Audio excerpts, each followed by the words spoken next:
What's up guys? Andito tayo ngayon sa Las Piñas Botanical Garden. Ayan, kung nakita nyo yung mga boots collision and ito po yung kanilang open art.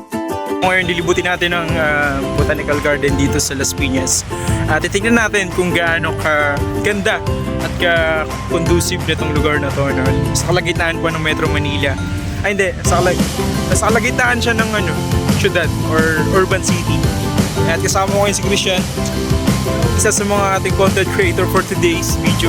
And at the back, here's Mars who's creating his content. Okay? Let's see. Ngayon dito punta tayo sa may sa mga herbs and spices na pananim at nakikita nyo o yan yung candy leaf. And si candy leaf and dill. Ayan po yung mga herbs na makikita natin commonly dito sa bansa natin. Ayan.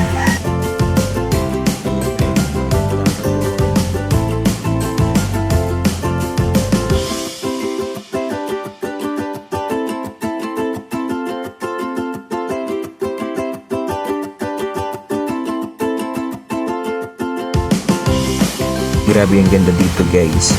Hindi mo akalain na nasa kalagitnaan siya ng syudad. At grabe yung pag-aalala dito at pag-maintenance ng kanilang OG.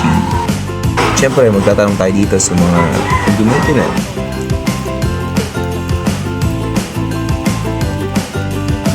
For free lang rin po ba yung mga halaman dito? Or may binabayaran dito? Wala po.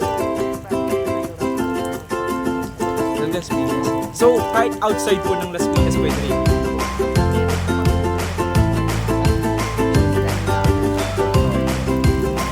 Sinanong ko kanina si ate kung pwede bang mangingi yung mga residente dito ng Las Piñas at mga outside of the resident. No? Kaya tinanong ko, sabi naman ni ate kung saan daw, as long as na meron sila mga available na crops. Pero siyempre, hingi tayo ng mga permission para makapitas tayo ng mga goods, gulay, at prutas. Speaking of gulay, ito yung talong. Ganda niyan guys. Nakikita yung talong nila. Organic. Pre, kalamansi. Napakadami kalamansi guys. Pwede ka pupuntas dyan. Ang dami nilang kalamansi. Yun nga gusto kong pitasin yun. Siyempre maliban sa mga prutas, may mga hype kung sila alagang bibe, tilapia, at itong mga manok, iba't ibang klaseng manok. At ito, kalupon ko basta para siyang bibi din and pabo. Kumakain pa sila. And chicken, this one is bigal according to kuya.